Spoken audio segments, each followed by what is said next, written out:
this is Tim from ChiroUp, and I wanted to tell you about a new study we found and how to apply that to clinical practice. Last month, the Journal of Sports Medicine had a study on patellofemoral pain syndrome, the most common cause of knee pain actually. And what they found is that treating the knee is not where the action is. We need to be addressing the hip and the foot because that's where the problem comes from. Let me explain this in a little greater detail. The principal hip abductor is the gluteus medius, which runs from your iliac crest onto the greater trochanter. When you raise the opposite leg, the gluteus medius needs to contract to keep that leg from going into uncontrolled adduction or a knock-knee position. Let's look at this in practice. So we have the patient go through a test. We're going to have that patient stand on one leg and look, is there a Trendelenburg? Does it drop? And when they squat, do their knees come together as they do on the left side? And when we have them do a single leg stance, does their leg come right at us, or is there instability with that uncontrolled knocking of the knees? And finally, maybe challenge them even more by a 6-inch step down. And now we see the patient wobbling, their foot's going into hyperpronation. When we see those sorts of things, we know that the gluteus medius is incompetent. And in that case, we need to use our recipe.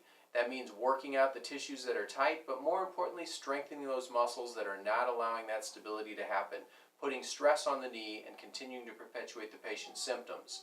The other thing we want to make sure that we look for is hyperpronation. That pronation is a natural movement that allows the foot to change from a soft flexible shock absorber into a rigid lever during mid-stance and mid-walking. And so the foot should pronate a little bit, but when it pronates beyond about 8 degrees, that's hyperpronation. And so this is what it looks like. We see bowing of the Achilles tendon, prominence of the medial malleolus, and a fallen arch. This is what it looks like in practice. When we stand behind the patient, we see that bowing of the Achilles tendon. We see too many toes and the arch drops away, putting a lot of stress on the foot, but more importantly, allowing those knees to again come into a knock-kneed adducted position, putting stress and misaligning the patella. Because the patella wants to stay in line, much like your pant crease.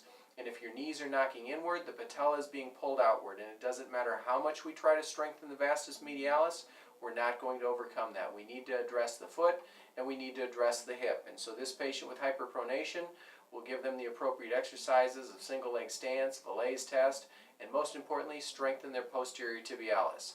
I hope that this helps you to apply the article from Journal of Sports Medicine to your clinical practice. Make sure that when you're treating that patient with patellofemoral pain syndrome because their knee is tracking too far laterally, that we don't focus on strengthening the vastus medialis. We don't focus on the knee. We focus on strengthening the hip abductors to hold those hips apart and to strengthen the posterior tibialis to help hold that arch up. I hope this helps next time you see a knee patient.